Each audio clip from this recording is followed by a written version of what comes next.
A paz do Senhor a todos, meus irmãos. Glória a Deus por mais esse dia, pela vida de vocês. Vamos começando mais um estudo hoje no Assuntos de Homens Cristãos.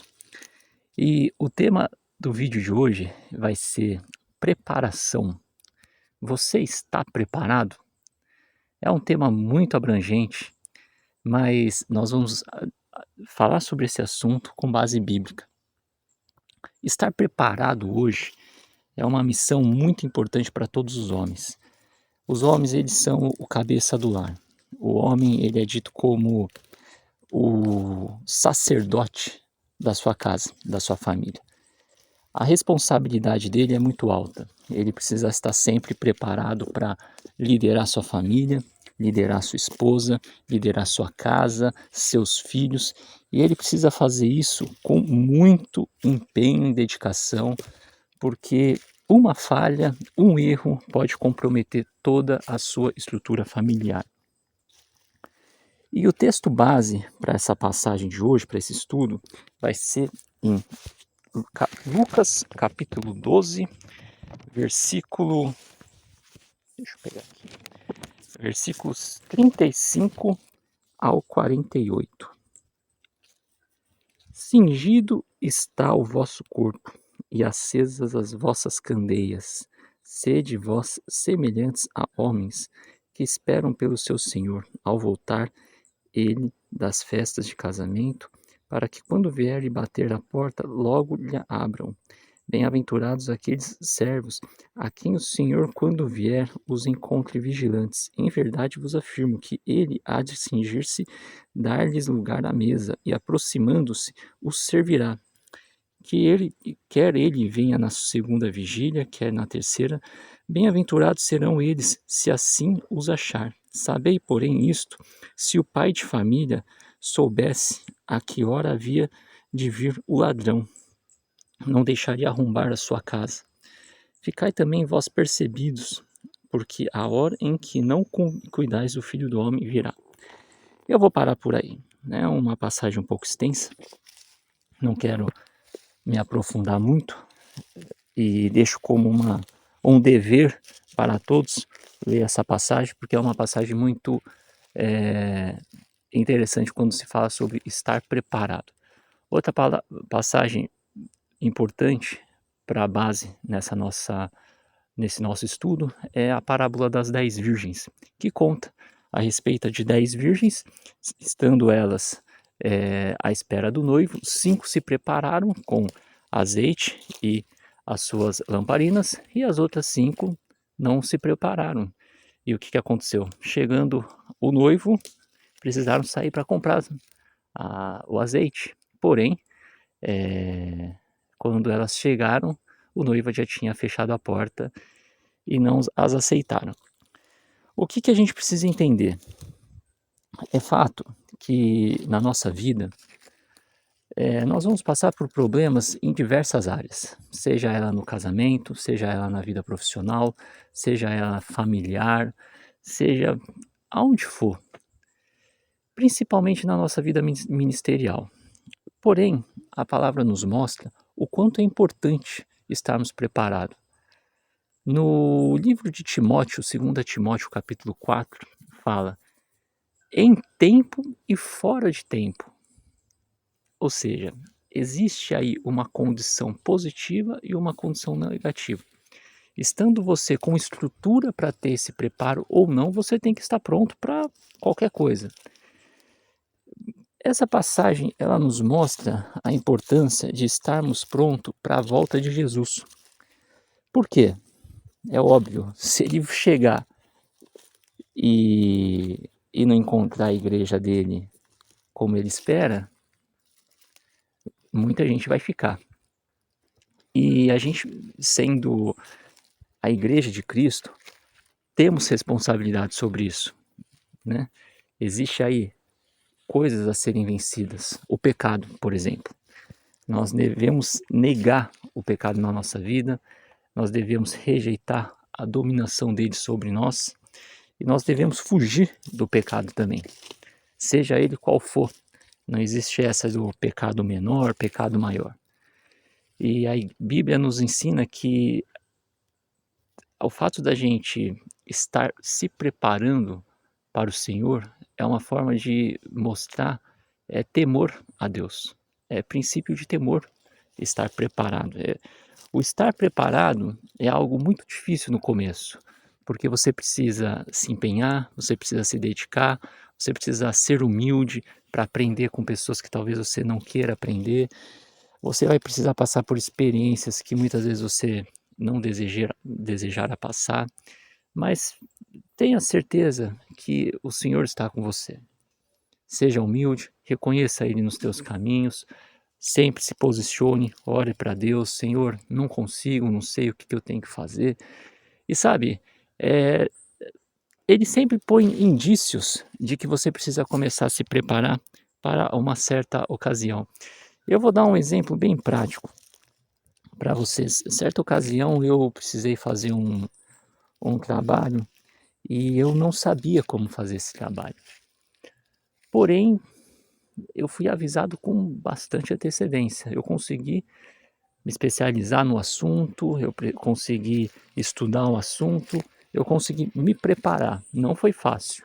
Até no dia do trabalho, realizar aquele trabalho não foi nada fácil. Porém, eu tive um tempo de preparo, então eu consegui desempenhar as atividades necessárias para ser bem sucedido nisso.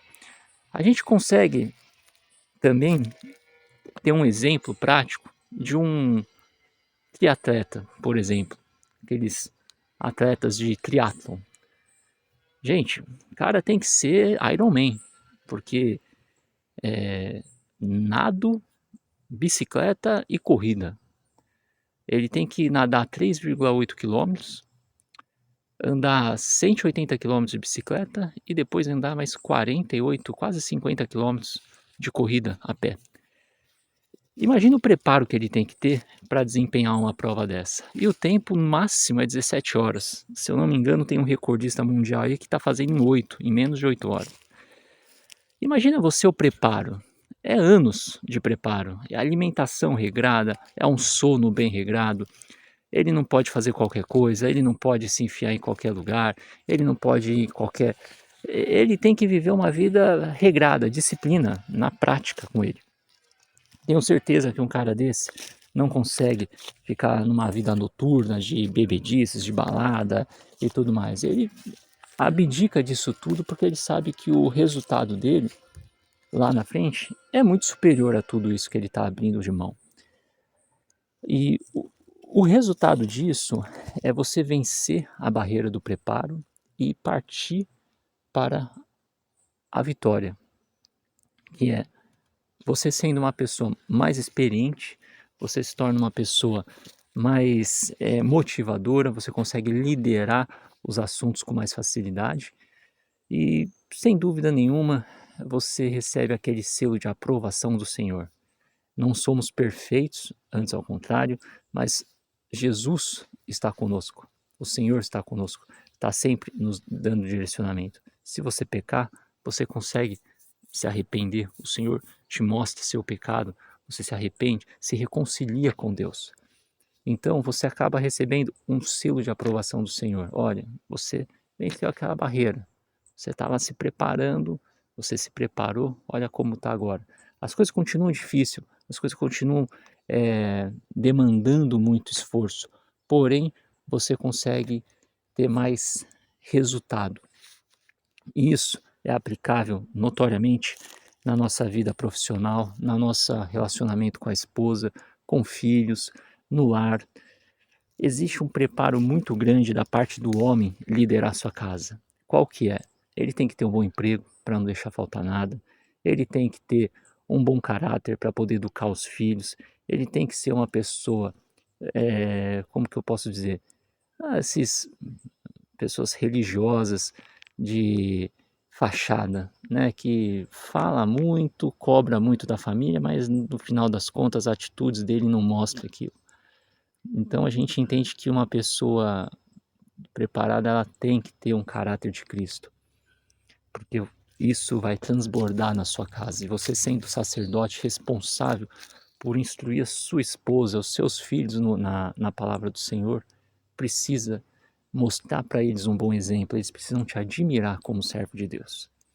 Se você não cumpre nenhum desses requisitos, meu irmão, é tempo de se arrepender, olhar para si, fazer uma autoanálise e buscar em Deus realmente o arrependimento, a melhora, porque eu tenho certeza que o Senhor vai te escutar, vai te ajudar e você vai ser uma bênção na sua casa, no seu casamento, no seu relacionamento com pais, enfim, onde você for.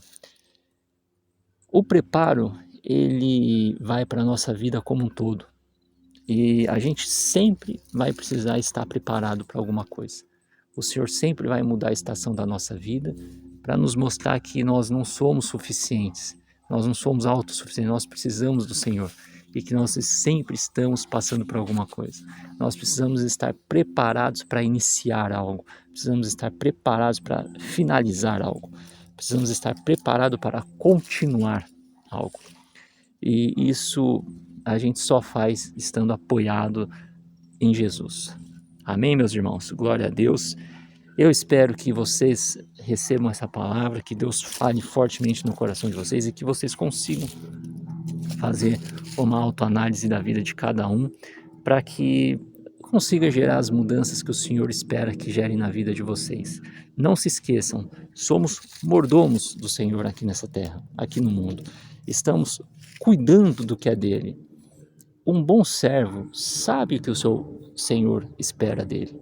Então, seja diligente com os assuntos de Deus. Seja cuidadoso com a sua família, com a sua casa, no seu trabalho, com a sua, como é que a gente pode dizer? Com o que as pessoas pensam de você, porque tudo isso escandaliza o nome do Senhor. Não pode existir a possibilidade de, o fulano é crente, mas como ele é crente, olha o jeito que ele fala com a esposa dele, ele no trabalho dele é um péssimo exemplo, trai a esposa dele com um monte de gente, vai lá, sai, faz coisa errada, fica lá acessando filme pornográfico, sites com conteúdos pornográficos.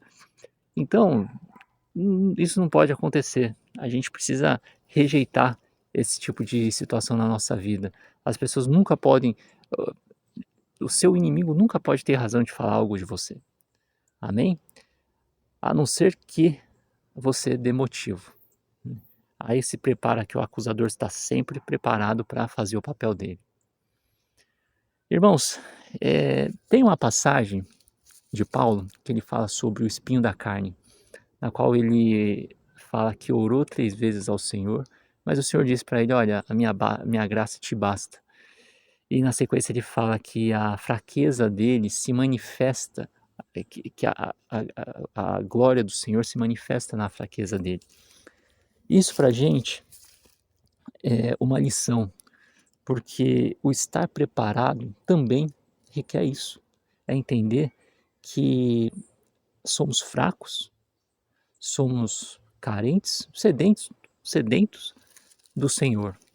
E que nunca vamos sobressair, reinar sobre algum assunto, algo no tipo, eu sou craque nisso, eu sou o melhor nisso. Não, não, não. Vai ter situações que você nunca vai ganhar, porque você depende do Senhor para fazer aquilo. Amém? Então que você consiga reconhecer isso também na sua vida.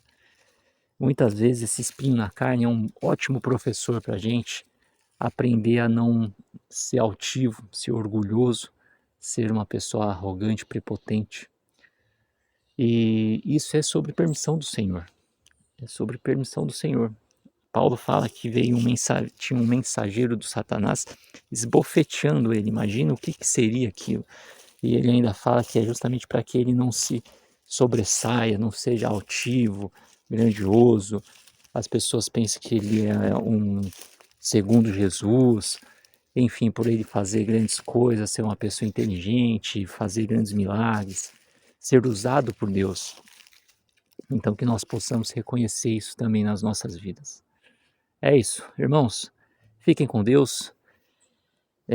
Não esqueçam de pôr essa palavra em prática e vamos continuar com os nossos estudos. Grande abraço a todos. A paz do Senhor.